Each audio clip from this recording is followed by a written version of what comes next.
Bonjour, vous êtes bien sur Ludovox, on est à Paris et Ludique, on est sur le stand d'Atalia avec Cesare, donc le distributeur d'Atalia, enfin le distributeur Atalia lui-même, je vais y arriver.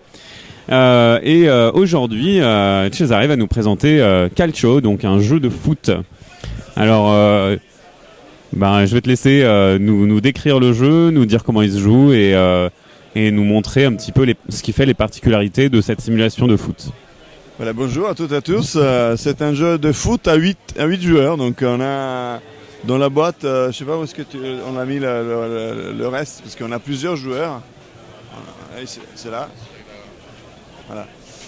On a 13 joueurs par équipe et on en choisit 8. Alors il y a un côté tactique dans ce jeu déjà sur le type de joueurs qu'on va prendre, parce qu'il y a des attaquants, des défenseurs, des milieux, etc. Il y a des joueurs latéraux. Il y en a qui sont plus rapides, d'autres qui ont de meilleures qualités d'habilité.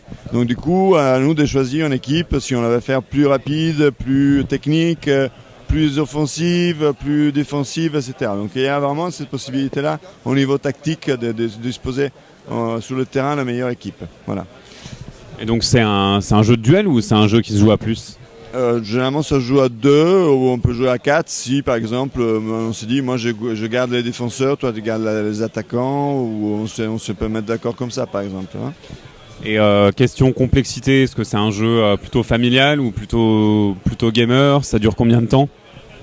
Alors c'est un jeu plutôt familial, parce qu'il y a une règle de base qui s'explique relativement rapidement.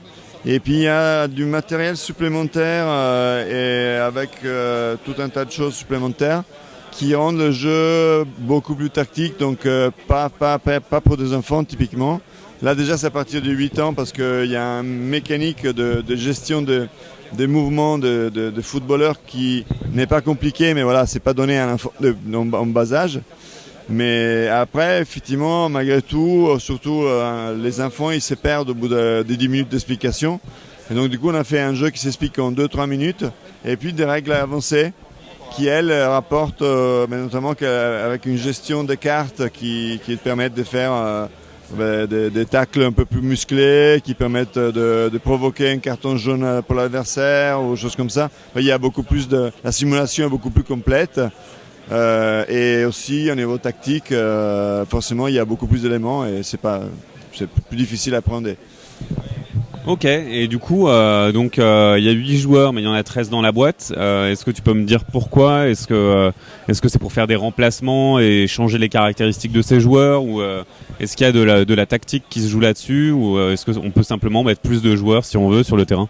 Non, c'est tout à fait tactique, parce que comme je disais, tu peux déjà choisir si tu veux faire une équipe plus ou moins offensive, plus ou moins technique, ou plutôt, voilà, c'est comme dans la réalité, tu peux avoir une équipe qui est très technique, une équipe qui est plutôt musclé mais pas technique, voilà, c'est un peu près ça quoi.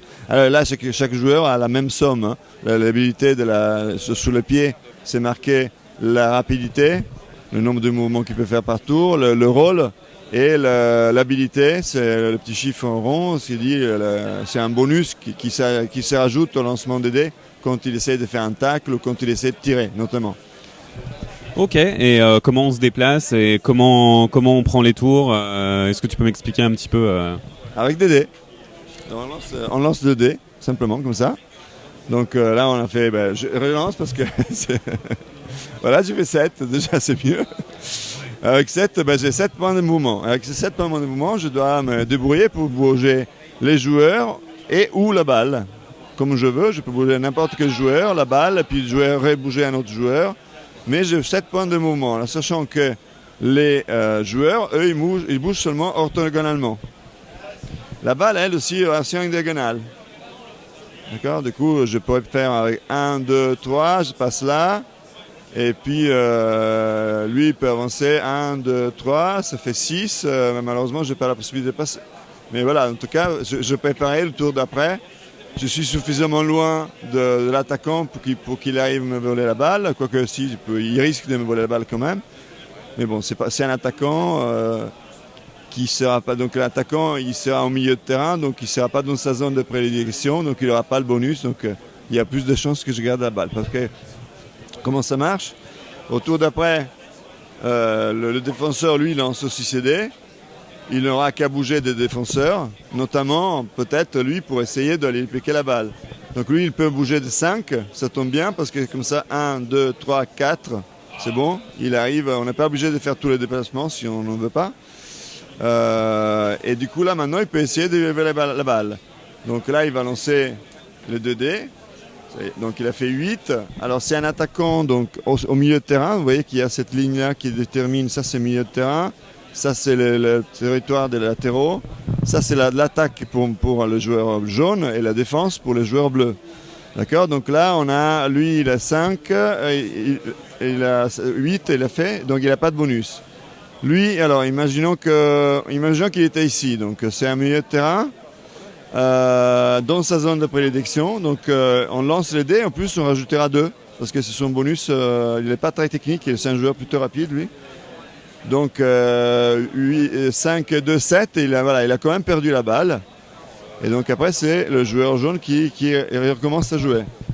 Donc quand le joueur jaune arrive dans la surface de l'opération et qu'il a suffisamment de points de déplacement pour faire arriver la balle dans le but, là il a tiré, la balle est cadrée. Après il faut voir si le gardien but arrive à bloquer la balle.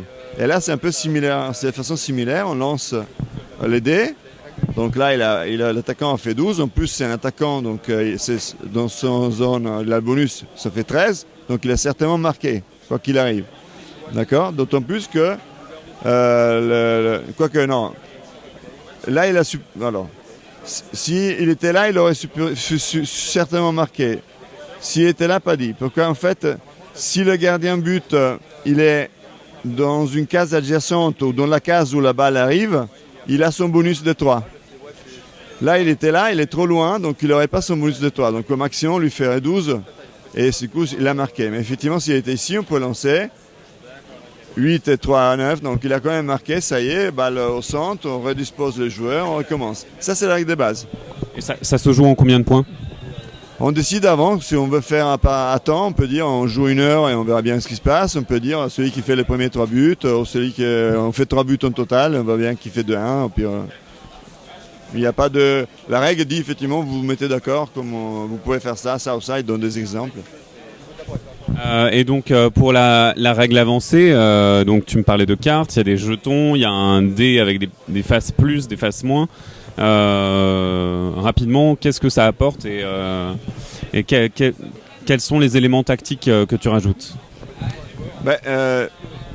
Vous voyez qu'ici, c'est une version simple du foot. Il n'y a pas les cartons jaunes, il n'y a pas les cartons rouges. Donc quand on prend la balle, on la prend forcément à la régulière parce que les tacles sont gentils, entre guillemets.